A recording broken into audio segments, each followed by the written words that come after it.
Yo, what is going on, everybody? Welcome to another episode of Halftime with Bizzy with a very, very exciting guest for the first appearance, and I'm sure he'll be back on again in the future. We got Renyan joining the podcast today. It was actually a shame hanging this call up for this podcast. Renyan's just one of those guys that you can just shoot the shit with and just talk to all day. Like, he's just super cool dude, man. We talk about a lot of cool things today. Of course, the StarLadder Budapest Major. We recorded this on November 23rd, which was the Sunday before the major started on the 24th. So just want to throw that in there just for clarification. We talk a little bit about how he got started playing Counter-Strike, and his mom actually bought him the incorrect copy of Counter-Strike. You guys definitely have to hear that part. Really good right near the beginning. If you guys are new to the podcast, we do Friday episodes every single week, 12 p.m. Eastern on YouTube, Spotify, and Apple Podcasts. I also have a main channel. I will link it in the description if you guys wouldn't mind checking that out. Just had a video with War Owl come out, so I think you guys might find some interest in that one, and there will be a second one to follow up with that. Besides that, man, just remember, if you enjoy the video, like, comment, and subscribe. You've been hearing that for years, but it helps me out a great deal and lets me know if I'm doing things right or wrong. So I would appreciate that big time. But without further ado, we're going to jump right into today's episode. So thank you guys very much for tapping in, and we will catch you on the outro.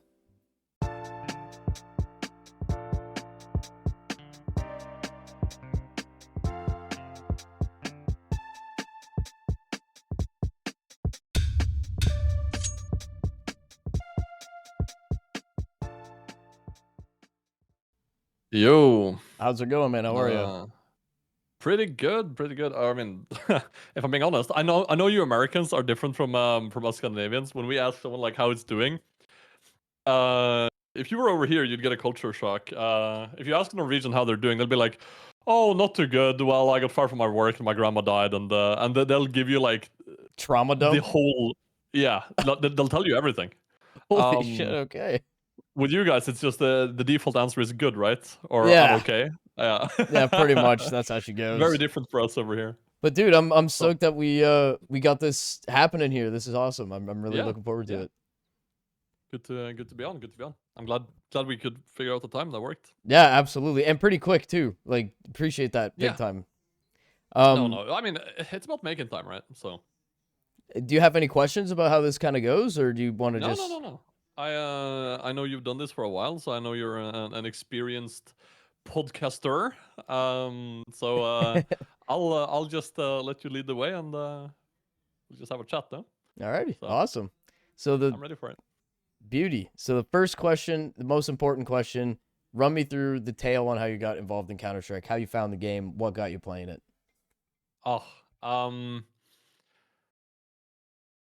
It started when I was a wee little lad. Everyone in my 8th grade were playing 8th, 9th grade, somewhere along there, were playing Counter-Strike. And this was in between the time between Condition 0 being out and 1.6 and Counter-Strike Source. It's like in that kind of like era. And all the friends I had a PC and they got Counter-Strike. And I asked my mom, and she finally caved after months of begging. And then she got me the wrong game. She got me Condition 0. Oh, when all no. my friends had 1.6 or Source. And I had been begging her for months, and she had finally caved. And then I had to give her the news that it was the wrong one. And my mom was, "Well, you'll play the one I gave you." So I was stuck on Condition 0 for a bit, and then eventually I got my own money, so I bought Source, play with the friends, and then I quit because I got a girlfriend and a full-time job. And then in 2017, the stars kind of aligned. I was sick of the games I was playing, which was League of Legends at the time. And my IRL friends had once again gravitated towards a new title, CSGO. And I said, "Hey, I'll join you guys. I think I'll be pretty decent." And yeah, from 2017 onwards, just kind of never put it down again. Damn, okay. So, yeah. And 2017, like, in terms of CSGO specifically, like, that's kind of late. Like, that was the first time you played Global Offensive? That was my first time playing Go.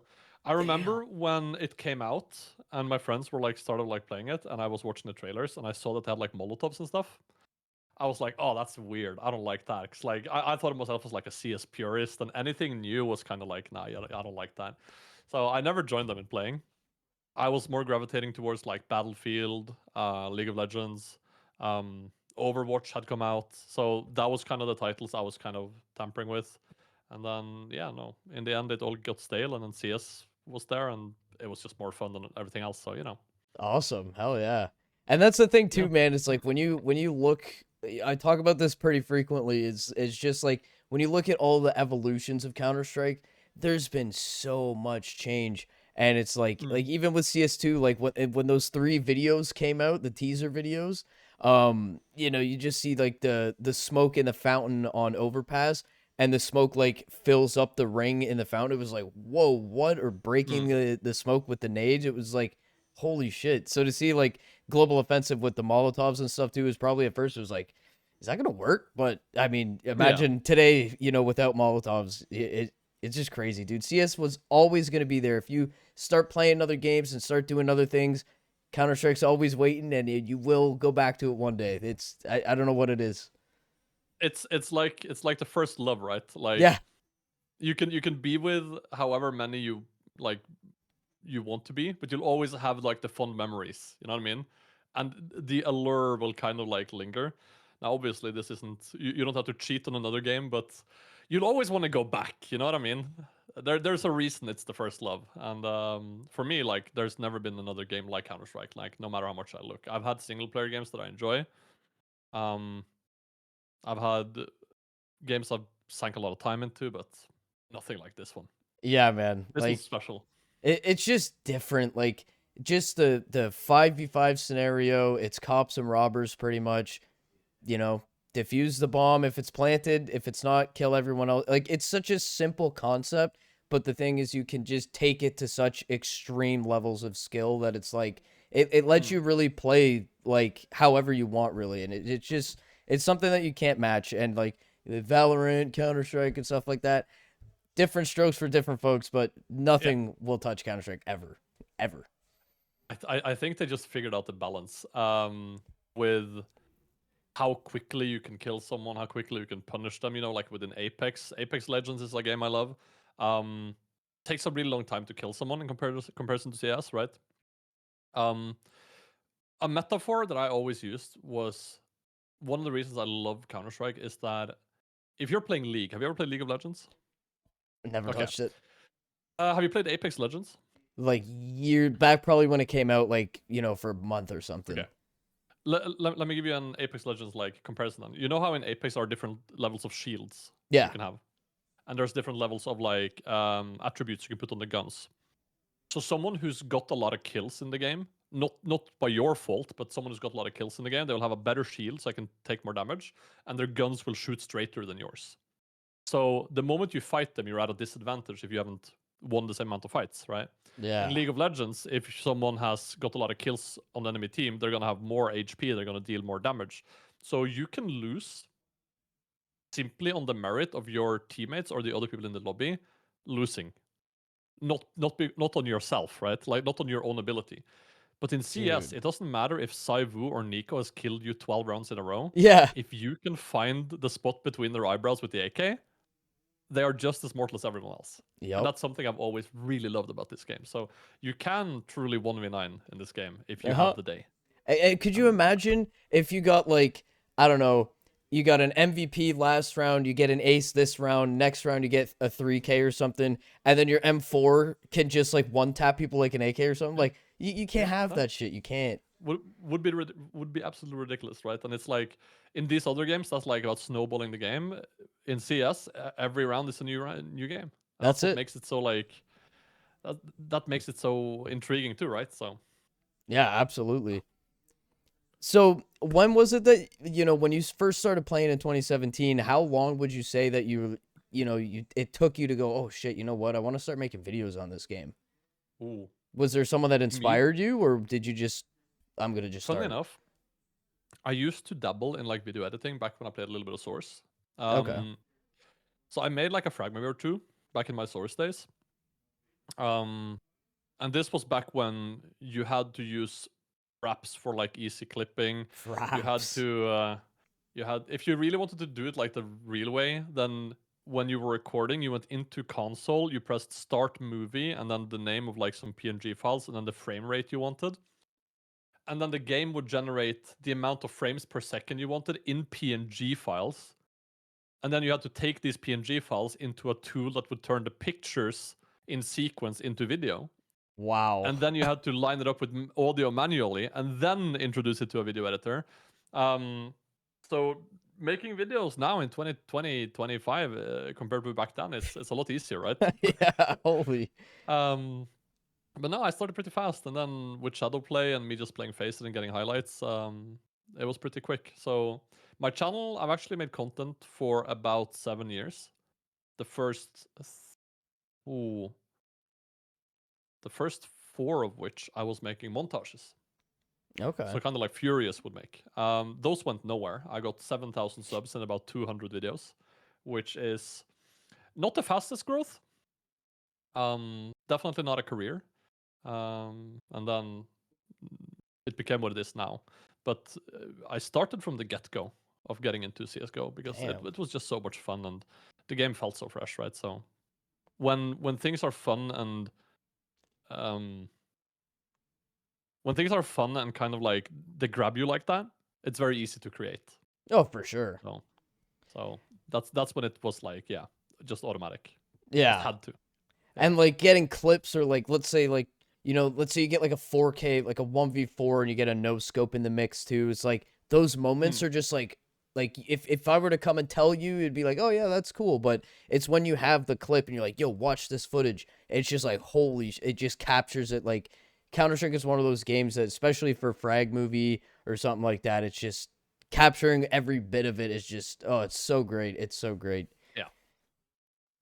And it translates so well as well, right? Like even someone who hasn't played, they can immediately identify the raw skill that it takes because like you flick, you tap, you control the recoil. Hell, I have had dreams of getting insane clips and then woken up and felt disappointment that it wasn't real and I couldn't make a Frag Movie with it. Oh, damn. Damn. So, yeah. Okay. Hey. So when was it that you got your viral breakthrough and like, things kind of shifted from like, this is a hobby and a passion of yours that you do on the side to now it's like, we could actually kind of do something with this for the long term and support myself with it? It's a bit of a funny thing actually. I very strictly believe that like in content you either do it the best or you do it first. For sure. And when I made montages, I neither was first nor best, nor funniest, nor used the most modern songs. So for me, there wasn't really soil to grow on. Towards the end of 2022, I became friends with a YouTuber you probably know. Goes by the name of Demo Wallhacks. Mm-hmm. And we also became friends with Propernator.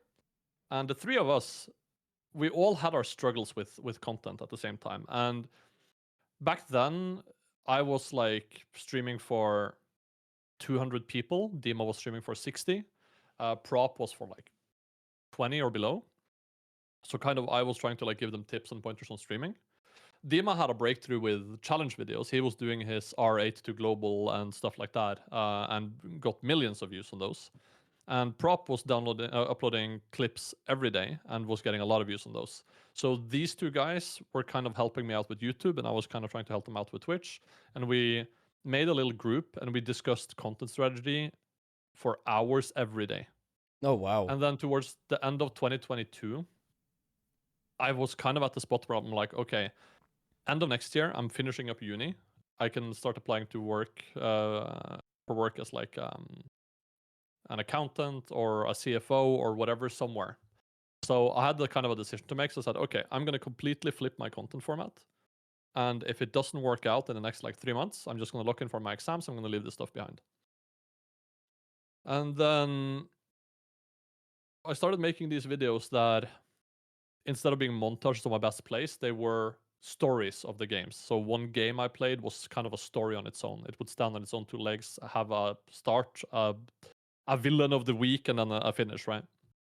And I chose this format because the Baos, Rat IRL, Tariq make those kind of videos in League and in Valorant, but there was no one really doing it for Counter-Strike. Oh. And I was thinking to myself, okay, I will make this format. I'll tell the story in a good way, but I won't try to impress with editing. I won't try to impress with anything like that, with graphics. I'm just gonna make it really sustainable. That was kind of the goal. If I can upload a video 3 times in a week or like twice a week for the month, then that's sustainable. And the lucky byproduct was that this also would push growth to Twitch, because kind of the content you showed people wasn't a montage, it was the actual Twitch content. Yeah. So whoever resonated with the YouTube content would also resonate with the Twitch content and would hop over, right? So shortly after posting this, the very first one got 4 or 5 times the views of the montages. Oh, And then the next one got more, and then the next one more, and the next one more, and all of a sudden I had a video that was pushing towards 100,000 views. And mind you, before this, I'd never seen 30.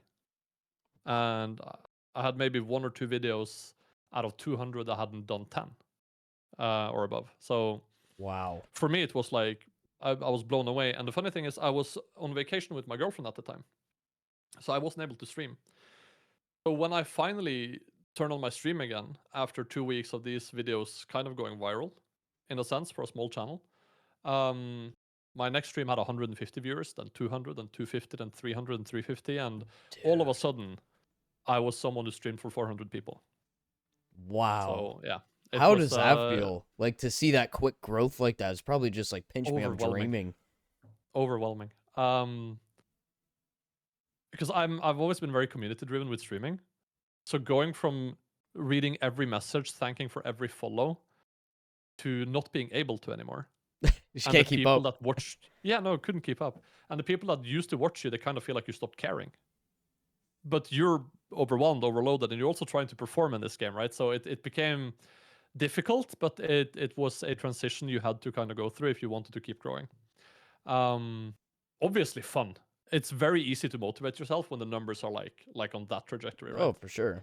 But it was a lot, and it was a lot at once, so I didn't know how to handle it. And I didn't really handle it well either until firmly a year later. So like in April 2024 is when I kind of locked in and kind of figured out how to do this properly. Yeah. And started treating it like fully as a job. It's also when I started monetizing the stuff.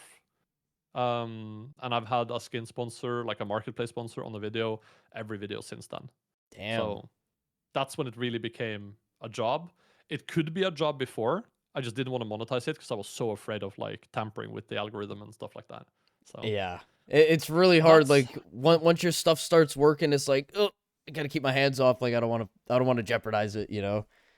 Yeah, exactly. And you're always afraid of introducing new elements that could change something, right? You don't know. Maybe it can change it positively, maybe negatively, but it's Pandora's box. You don't know until you open it. So it is, as a content creator, that kind of stuff is always very scary. For sure. And I'm sure like by now you have like a team of like a couple people or something that help you out with, you know, editing or, you know, mods for your Twitch chat or whatever. But one thing I kind of like to talk about is like the grind in the beginning before you start monetizing, you know, all your content, your videos, your streams and stuff like that. And it's just you doing this all by yourself. And you said you were in university and everything too. Like I do all of my main channels, all me, my Twitch channels, all me, my podcast is all me. So like, I think it's really important to highlight the grind, especially for someone like you who made it work. And like, this is a job for you now. Like the beginning stages of like you're just in front of your computer for hours and hours and hours. Like, how do you kind of like keep focus and keep on track, you know, with that trajectory, and you don't sidetrack yourself and, you know, you're like, oh fuck this is too much. You know what I mean? Am I wording that right? Yeah, I get it. I think you really have to be obsessed. I think you have to want it more than anything else. And where there's a will, there's a way. You just have to figure out what direction to take it, right? And I think for a lot of creators, it's not the effort or the discipline. It's the will to kind of kill your babies and move in a different direction than you were before, and kind of you can find something you're good at, but that doesn't mean people want to watch. Yeah. And you can find something people want to watch, but that doesn't mean you're good at it. So trying to find something that like kind of like fits within like that Venn diagram, that's the tough part, because if you're outside of it, then at the very least, at the worst you won't get views, and at the very best you will burn out because you're creating something that's sustainable to you. So finding that kind of stuff is difficult. But for those who, I very often I'm told by people that I have, that my job is in quotations, and that the life I lead is a very simple one. I just play video games for a living, right? And I agree. Where I've ended up now, it's best job in the world. The dream come true. Yeah, it's a dream come true. I don't think a lot of people would get there though, and that's not me thinking I'm special. I was just obsessed, and it took 4 years of me not only not making money but actively losing money before I was able to make a living out of it. So for 4 years I was grinding this, and it would be streaming, university, assignments in university, exams, and editing my own videos, and bookkeeping for my own company as well. Oh, you had a So for company me, on the side of all of that too? yeah, like an LLC, yeah. Wow. That I was running through this stuff through, and since my degree is in like accounting, I did my own books as well. Oh my god, the So grind. it was a Holy. lot of 12 to 14-hour days. For example, I mentioned to you before that I had my girlfriend visiting at the time when I posted these videos. I struggle with sleep. So one of the nights she was there, I was just at the computer, and I couldn't sleep for 9 hours while she was sleeping. So I edited 3 videos, made 3 thumbnails, and scheduled all of them for release while she was snoring behind me in bed. So I was just doing that quietly. Holy So shit. it's an obsession. It's an obsession, and it has been for a while. And people can grind for stuff, and people can really work hard for stuff, but very few people will do it willingly for 4 years, not knowing if there's a light at the end of the tunnel, while not making anything and while not building anything. I think that's the scariest part, because if you're in university, you're building towards something, right? Yeah. When you're doing this, you might be building a deck of cards that's just never gonna amount to anything, and it's gonna blow over. So you have to be some type of crazy to truly gamble it all, not knowing where the ball will land. So Yeah, for but yeah, sure. it's a lot of work, and it's a lot of you. It's gonna be all you. There's gonna be no one there to tell you to keep going except for you. And there's gonna be no one to know when to stop except for you. So it's a challenge for sure. Yeah, and like the thing is too is like, even when we're talking CS:GO YouTubers, even new CS2, content creators and everything, like there's so many OGs, like, your Anomalies, your Sparkles, your War Owls, and then now there's even more that it feels like almost every couple months that we're just seeing new people just start pop off and cementing themselves in the scene. So like, it's an ever growing community that is like, if you aren't with the mindset that you had when you made it, like it's just not gonna work. Like you said, you have to be some type of crazy. You gotta have sacrifices. You gotta. I mean, it's just 12 to 14-hour days. Like that's crazy. I hand to God, I don't spend time with anyone in real life. Yeah. My life is in these 2 monitors. I go out, I sit down at a cafe sometimes, I have a coffee. I go to my parents' place every now and then, have dinner with them. I take them out for dinner now and then. If someone calls me, they're like, "Hey, you haven't been to Oslo in a minute. Do you want to come over?" My first thought isn't, "Yes, that sounds like fun." My first thought is, I would have to talk to this company about borrowing a PC while I'm there so I can stream. But then maybe, yeah, we can figure something out. Damn.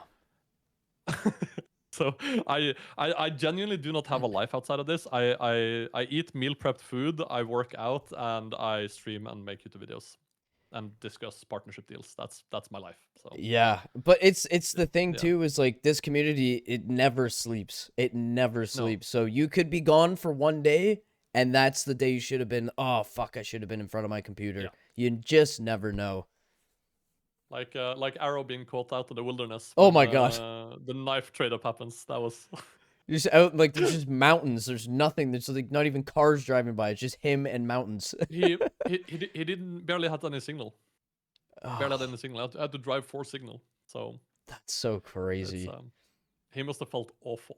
Oh my god. And it's like the most ridiculous, like, oh yeah, you could trade 5 coverts up to a knife now. Like, yeah, right, dude. Yeah. Like, no, I'm being Yeah. serious.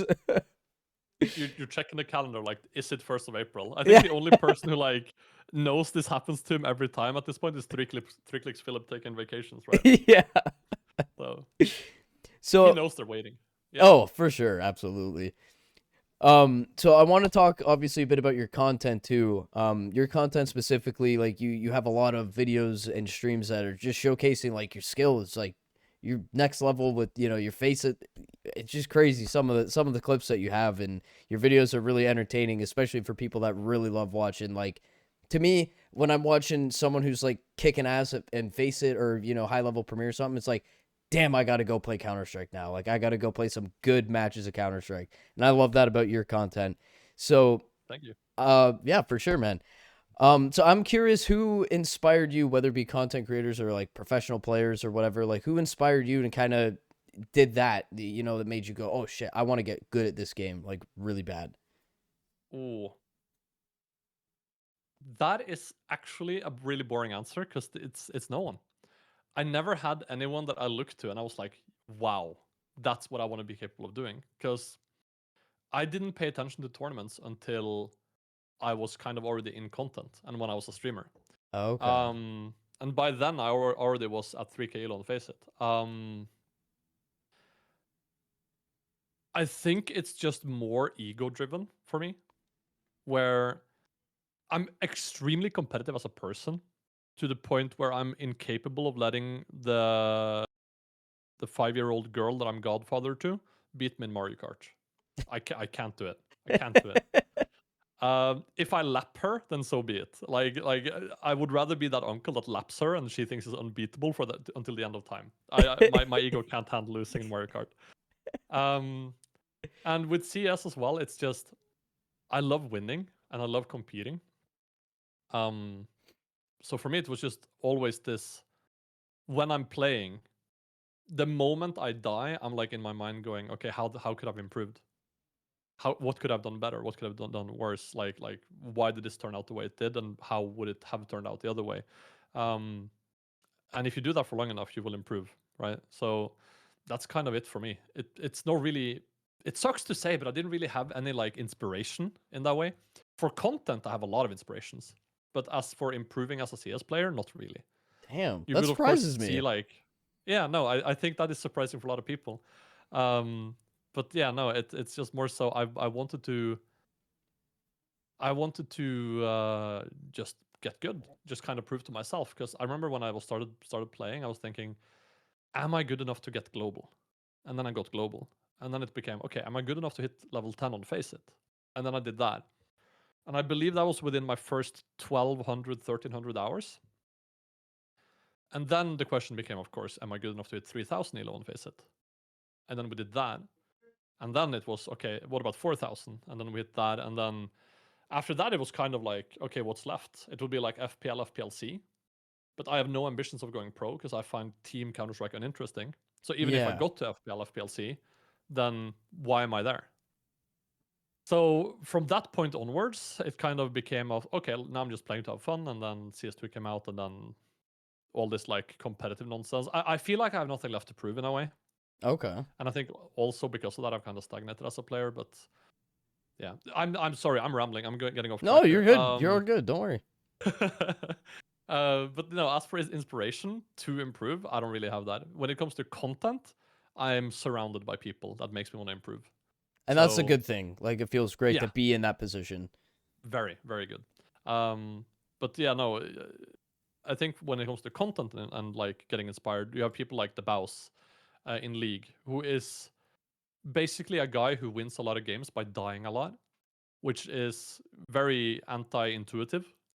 Um, and I saw some parallels with like my playstyle being extremely aggressive, always in your face, always pressuring, which is kind of anti to how people want to play CS:GO.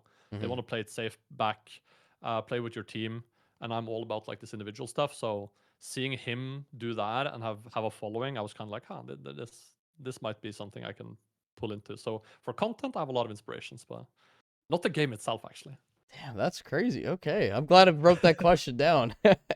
And one thing I think is interesting too is like I watched your video where I forget the title off the top of my head. I probably should have wrote it down, but it's pretty much you just answering a bunch of questions that people had for you. Mm, And you talked about the whole like going pro thing, and I thought that was a really interesting, take on that because it's like, kind of true because like, you're sacrificing a lot going to be a mm, professional, especially if you don't have any type of background where, like right now for you, your thing is content, that's how you make your money, and I'm sure you do well with that. And to mm, be taking a massive pay cut for something that might not even, we see it all the time. Good players, I mean, they get put on a team and the team doesn't really do great. Falcons, like mm. they've been it's just like you can put anybody Nightmare. on a team, but it's just like that doesn't mean if you have 5-star players, that means you're gonna win every major. It's just not gonna happen. So like, Yeah.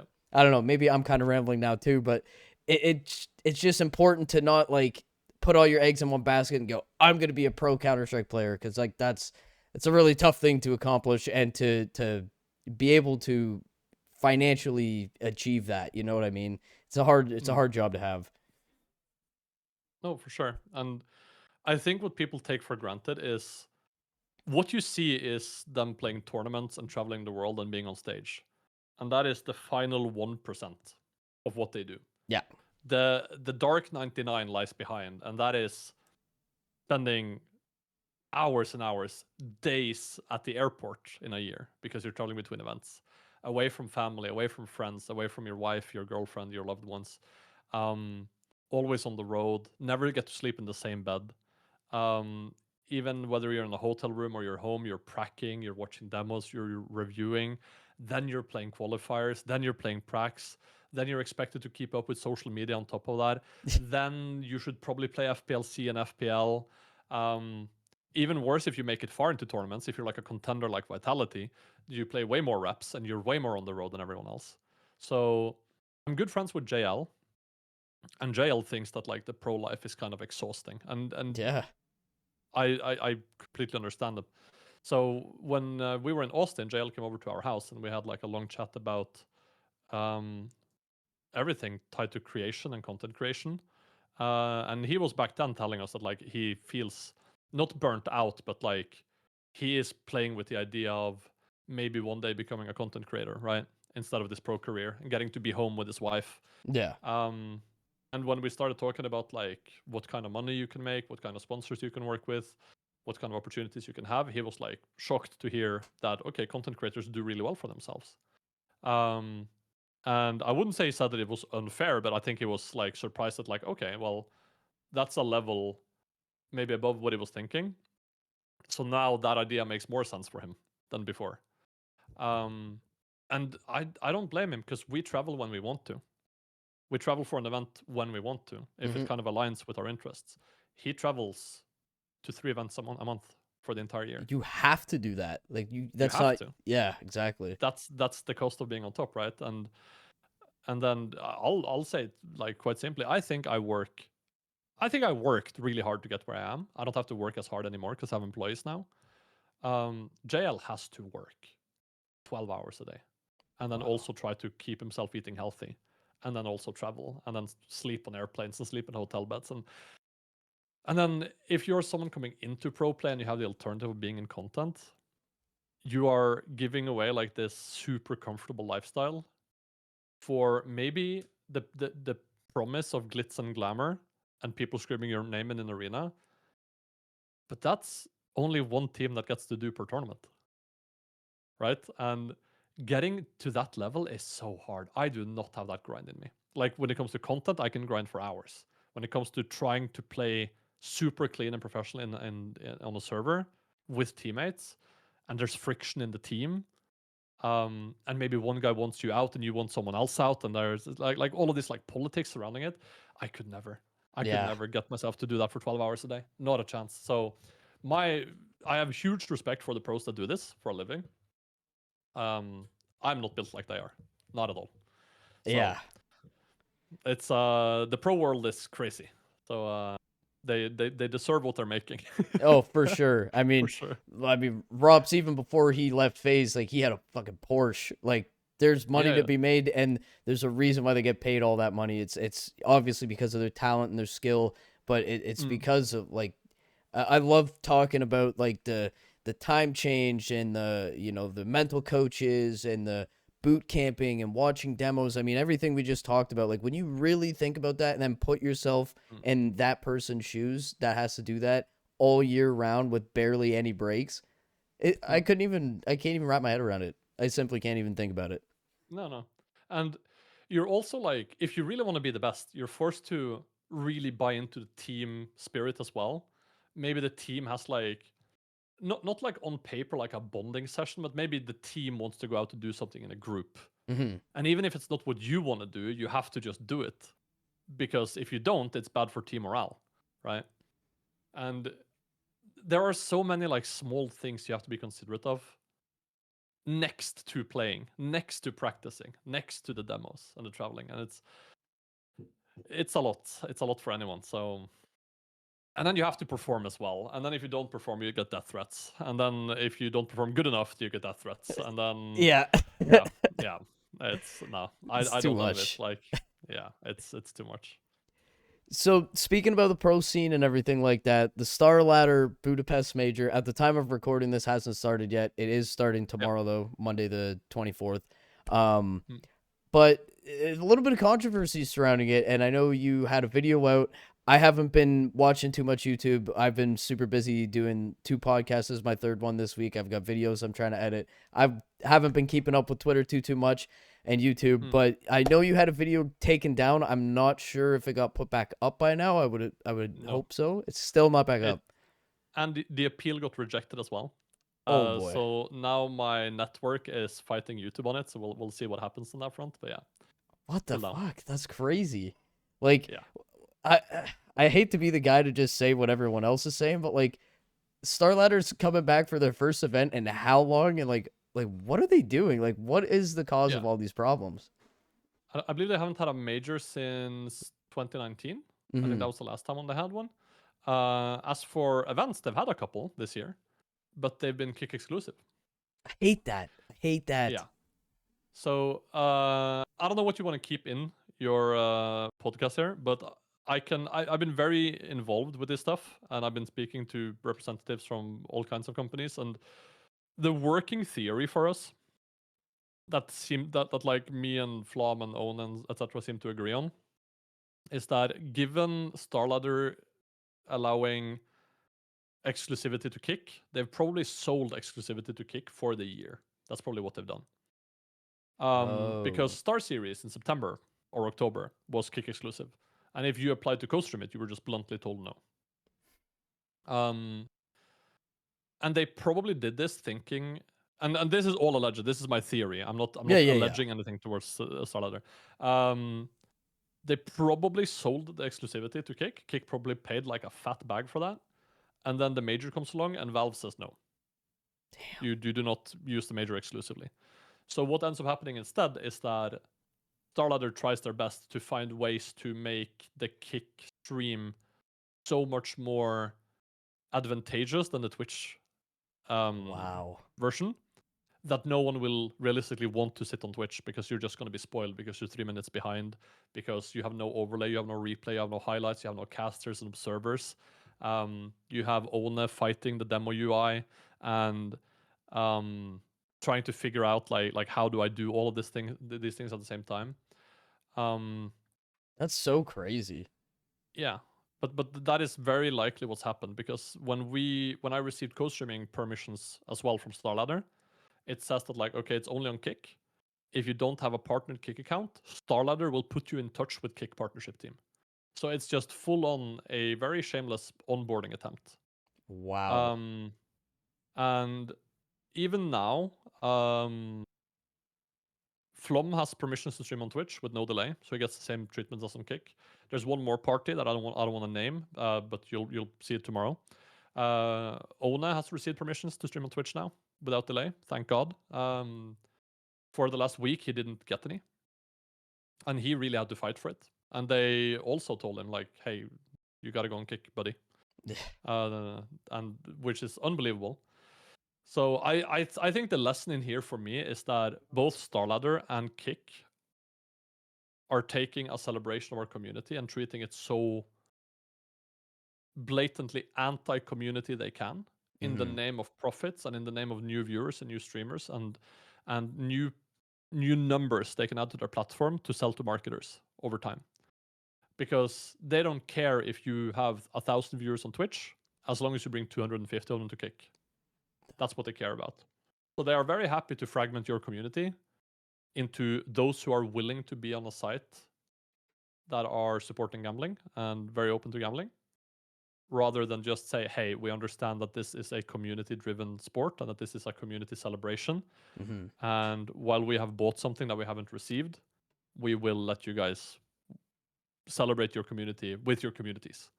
That would be really nice, but obviously this is never going to happen because it's big business, right? So it's been a mess. This week I have streamed my normal streams. I've played in a tournament. I have edited my videos, and I have been non-stop in my own DMs with people from different organizations and from different streamers, and we've tried to figure this stuff out. I have personally told Kick and StarLadder that they can go suck it, and yeah, I won't be covering the event, even though I really want to. Yeah. But I just can't swallow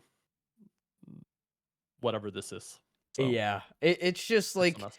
it's a classic one of those, like, if it ain't broke, don't, if it ain't broke, don't fix it. And it's just like, I don't know, final major of the year, final event of the year, huge. StarLadder comes in, boom. Like, come on. Like, what are you guys doing? Do you guys have any type of team thinking, rubbing brain cells together over there? Like, come on. Like, I can give you a little insight though behind the scenes as well.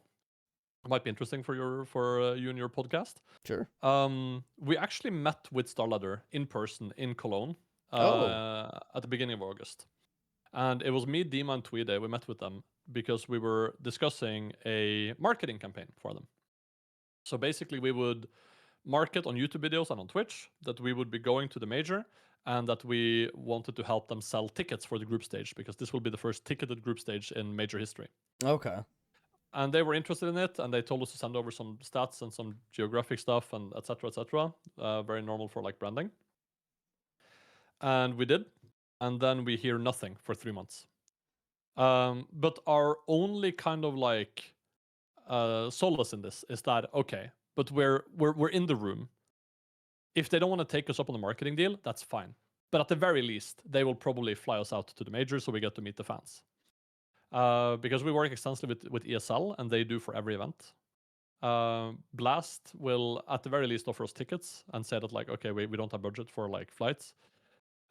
Which is still super generous. Like, that's awesome. Yeah, which is great. Which is great, as long as like you get taken care of a little bit, so you feel like they actually want you there. That's nice. For sure.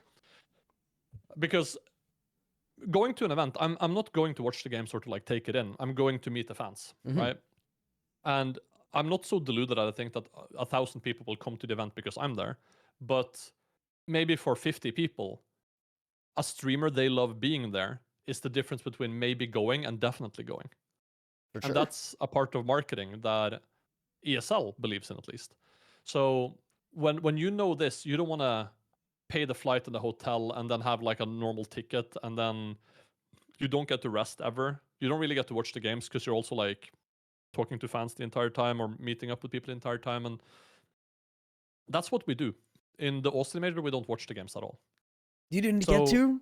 Like, you were just walking around the whole time? We're walking around the entire time meeting fans, and then when the games begin, we walk back to rest. To kind of like I see what you're saying. Until the next round of going around and talking to fans again. I gotcha. And I love it. I love it. I if I could do it every day, I would. But it is exhausting.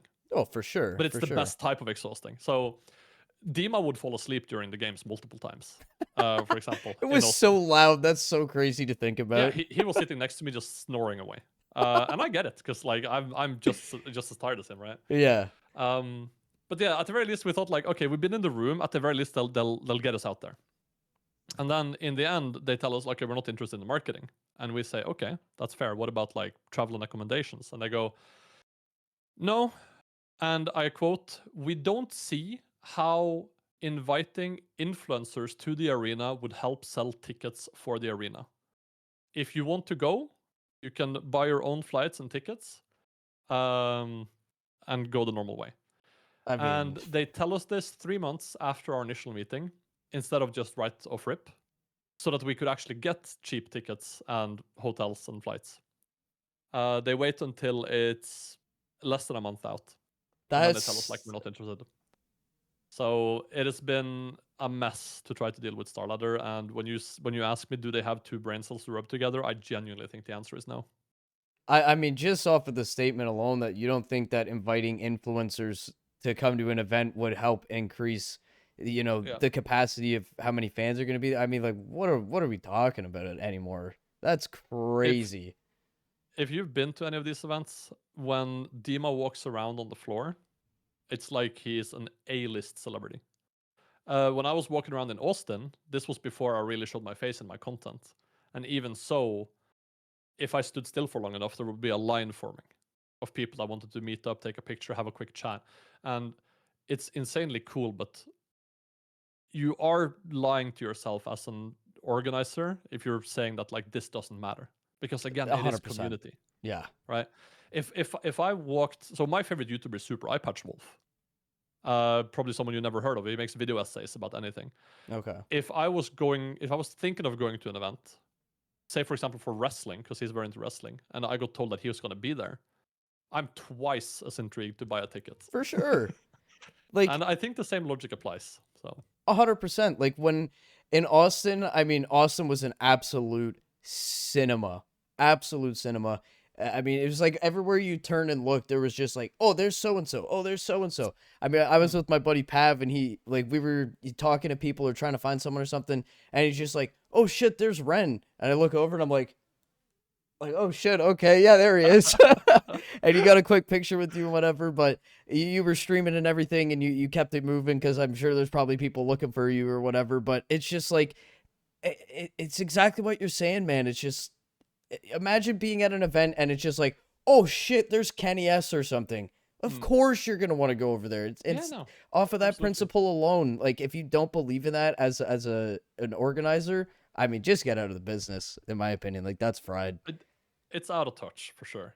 And I don't want to come off as sounding like too demanding or like thinking too highly of myself. I think it's completely fair for an organizer to be of the mind of this isn't worth it to us. We don't want to spend our budget here. I think that's fine. So declining it is not the problem. It's the problem that it took 3 months Oh, I to mean get it that's declined. yeah, like And that's then crazy. they tell us like, okay, well, pay for yourself then, right? So just wish they would have told us that sooner, would have sorted ourselves out. Right now, it's been mistreated for so long that it's become a bit of a matter of principle. And I can say this with my chest. I hope StarLadder never gets another event in any capacity in CS ever again.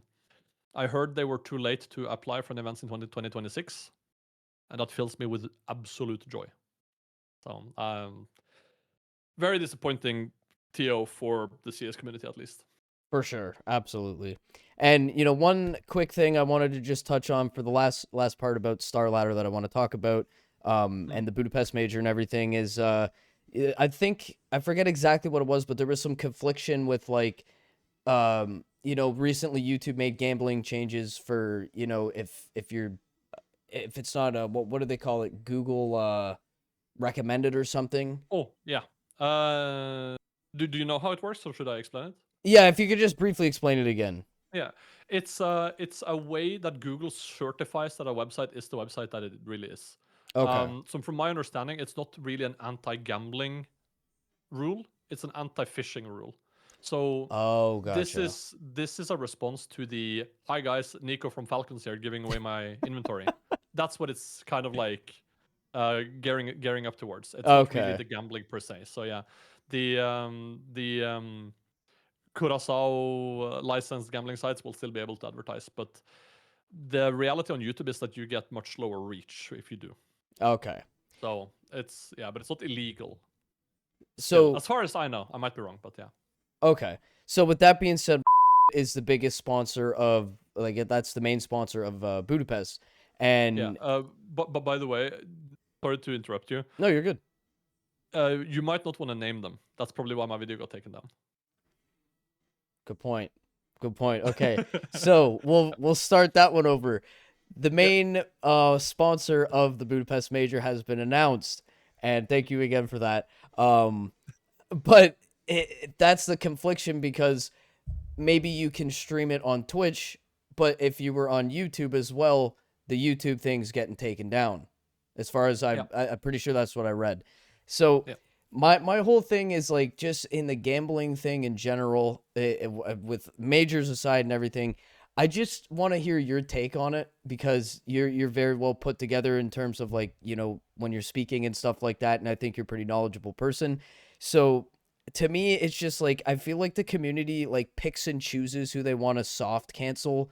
You know, I'm not going to drop any names because I have nothing but respect for the desk talent and everything. But there's certain content creators, there's certain desk talent, there's certain broadcast members that have gambling sponsors. Me myself, I don't give a shit. It does nothing for me. I'm not going to hate anyone for that. They're trying to put food on their plate, support their family, all the power to you.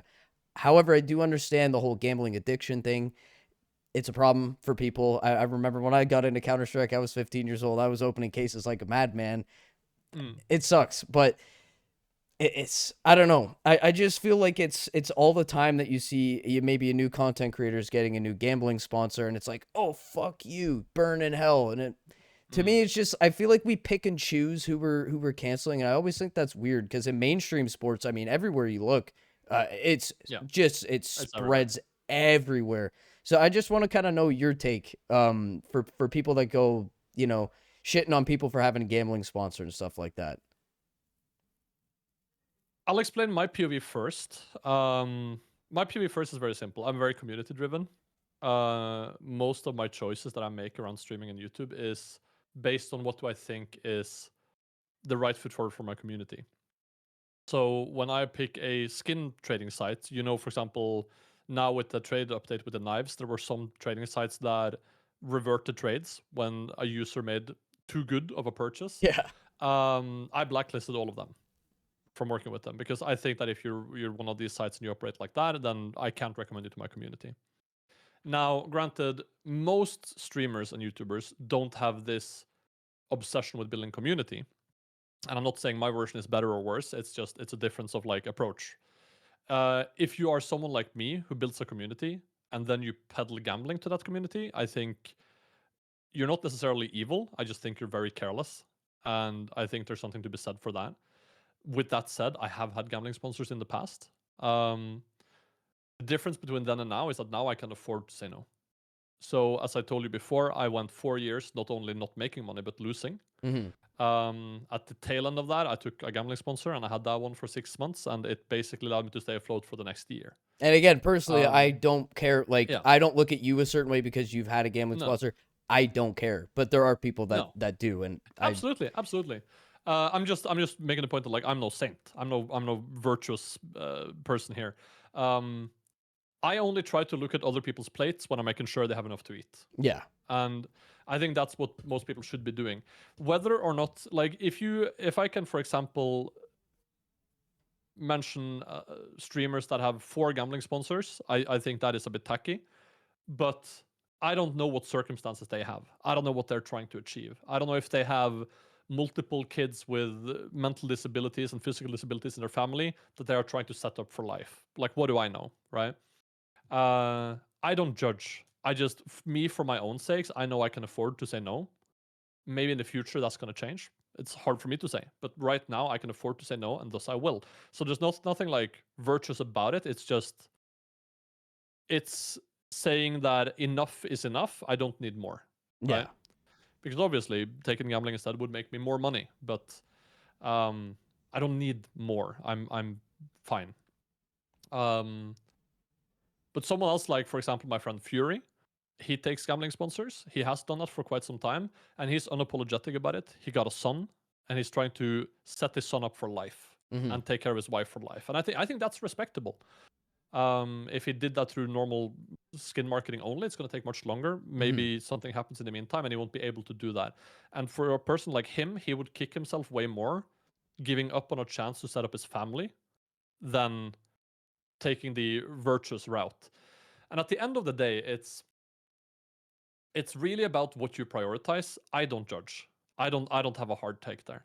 I think if you are a person of strong community and you take advantage of that to peddle gambling, I think there's something to be said about your character. Mm-hmm. But if you are a person who's upfront about this and saying like, guys, I'm not super happy about this, but this is what gives me the best options in life. I'm gonna do this, and then I think that's fine. Yeah. I think to each their own. So personally, I think we give this free license to orgs for gambling sponsors. You saw some backlash when Vitality became Team Stake across And the the Vitality was chest. just kind of up here. It's Yeah. really small. We saw some backlash, but like then it's gone in a week. Yeah, that's it. And orgs, tournament organizers, they never get any backlash. We have it everywhere, but for some reason, YouTuber putting it into a video is bad. Hell, on Twitter this week, I've seen discourse that trading sites are just as bad as gambling. Yeah, I've been seeing that. And people that are thinking that that is an actual valid take, which is to me absolutely unbelievable to read. There was a guy who said, on a gambling site, at the very least, you can win. And I'm just thinking, dude, the moment this guy goes to change the oil in his car and has a mechanic pay for it, and he realizes he's paying $180 for a $10 bottle of oil and $170 for the labor that he's too lazy to do himself, he's gonna freak out. So it is. Sometimes you're reminded that a lot of the people in the community are very young. Oh yeah. So you can catch flack for most anything. Almost, yeah, especially literally. in the online sphere. Yeah. So personally though, to give you, again, I'm rambling, to give you like the concise one, I don't see a problem with people taking gambling sponsors. I think there is issue to be had with how people do it. If you put a standard ad into a YouTube video and just scattershot it across the waves and wherever people may end up becoming addicted as direct cause of you don't know. I would be very uncomfortable being in that situation. If you're on Twitch and you say, hey guys, I'm going to do a gambling segment now. Obviously, if any of you guys are under 18 and I see you on the site, you're gone. You're not never stepping foot in my community again. If you are able to like address stuff like this, obviously it's not going to stop everyone. Hopefully it's going to stop some. I think there are ways of doing it in a less harmful way and in a more realistic way. For sure. But that goes with everything, right? And it's a very difficult topic. But from my end, I don't have any judgment for people that find ways to monetize. Yeah. I think that is strange. And like the thing that I think most people forget too, like when I had Sparkles on the podcast, he told me that the first gambling check he ever received was a 6-figure check. I want to say it was like $100,000. It could be more, but it was in the 6 figures. Now, for anybody that maybe is listening to this or whatever, and has been, their little keyboard warrior on Twitter or whatever, and you're like, oh, fuck this guy for taking a gambling sponsor. Imagine if I was Mr. Gambling Company and I handed you 6-figure check right into your hand. Yeah. You're telling me you're not going to take that? Like, come on. Most people would. 100%. I probably would. Shit, that's life-changing money for me at this point in my life, And it is for a lot of people. I'll give you a tidbit here. In the current state of my YouTube landscape, I make 10 videos a month. No, 15 videos a month that I post on YouTube. Each of these videos are ad integrated with my current sponsor, which is a marketplace trading site. And they're paid for well, right? They're paid for handsomely. They cover both the money I spend on my editor for the video. They cover parts of my mortgage, and they set me up for the future, right? I was talking to a gambling site recently, because even though I'm not inclined to take an offer, it is interesting to see what I'm worth. Oh, for sure. And as I'm talking to the gambling site owner, he asks me, because I end up telling him, like, I'm not really interested. I always get offers that aren't intriguing from you guys. And I kind of egg him on a little bit. And we end up talking pricing. And he asks me what the most I've been offered per video is. And I tell him the most I've been offered per video is $10,000 per video. Sheesh. Now, I post one every 2 days. So in a month, that would be $150,000. His response to that comment was That's all? Question mark. And he was inclined to beat that. And I can say right now that is a lot more than I'm making with CS Money, which is my sponsor now. But again, it's what I'm making now is enough. That's all. What a Yeah. statement. His Wow. response was, "That's all." And yeah, it was to me as well. It was unbelievable. And I'm the gears start turning, right? Oh, And it's for like, sure. okay, 150,000 a month. Every 2 months it's 300,000, and then yeah, times that by 6, then you're at like what is that, 1.8 It's crazy. per year for sponsors, which is absurd. It's unheard of. Yeah. Hell, I wouldn't know what to do with that kind of money. But you are pushing it to so many people. Yeah. It's, Scattershot. you know, If especially, you and do. you can't see the people. You see the numbers and they look great on the analytics and everything. Wow, Yeah. look how many views this got. But it's like, when you really sit down and think about, like, you know, how many people, if you have 5,000 people watching your stream, for argument's sake, you have 10,000 eyeballs staring at you. And, Yeah. you know, think of how many of the kids could be underage. Think of how many people could have problems in their family with them or people that they know that maybe are Yeah. addicted to gambling and stuff like that. It's really, it gets deep. It gets deep. Yeah. No, it is unbelievable. And the funny thing is, like for me as well, like obviously the number is huge, and the things I could do with that money is phenomenal. I could effectively pay off my parents' mortgage, my sister's mortgage, right? Like I could do really big things with it. But you have to recognize that it comes at a cost. Yeah. And if a site can offer you that kind of mullah to push their product, then either the product is awful, either for you or in terms of quality. So like say like Factor Foods or Manscaped, they are pushing marketing because usually their products are less than their competitors. And in this case, it's just the fact that they're so wildly profitable that they Yeah. are confident that they will easily make this money back over a period of time, which is the principle all casinos go on. It's a house edge will always make them profitable over time For sure. and give enough customers. So if you are looking at that figure and thinking about, okay, I could be making this per month, then you have to understand that they are making that back. And where are they making that back from? It's gonna be those watching you. For sure. And for me, that is not something I'm comfortable with. I'm much happier to be with a trading site. Again, I'm making less, but I'm making money that kind of feels good to make. For sure. Because I've also had community members get scammed. They come to me and they say, "Hey, I unboxed this knife. It's amazing. What can I ask for it?"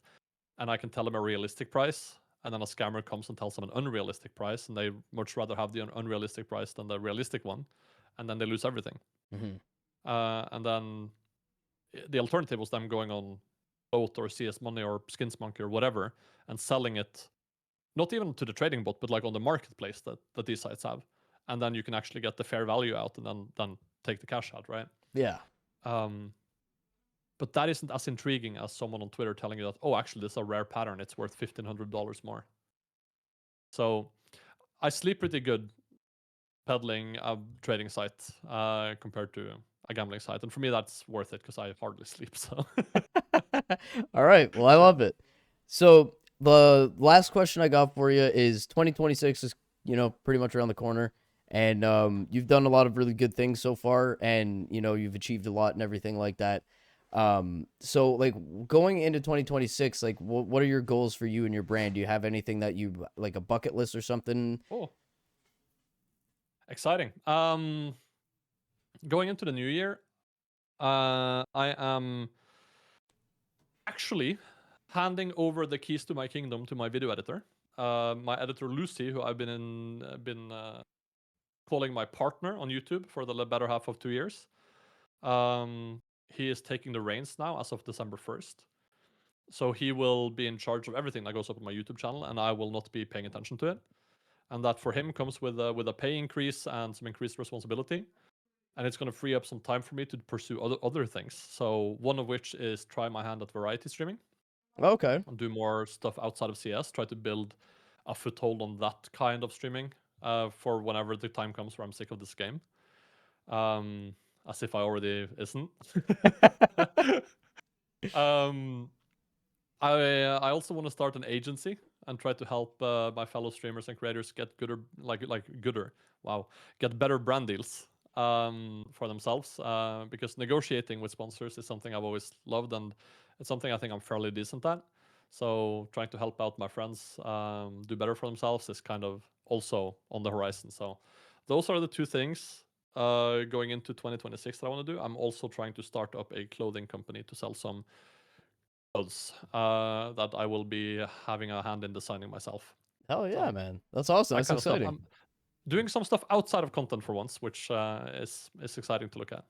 For sure. And you know, it just kind of widens your path. Like you can, you know, let's say one day Counter-Strike comes out with an update and it sucks and people, you know, this is worst case scenario, people fuck Counter-Strike, I'm not playing it anymore. And then someone like you who like your whole thing is Counter-Strike and you can't rely on that anymore.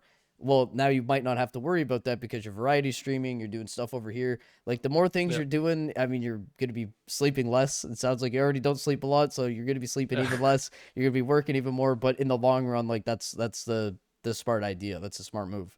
Yeah. The thing for me is over the last 2 years since CS2 came out, I've kind of realized that I'm not streaming because I love playing CS. I'm playing CS because I love streaming.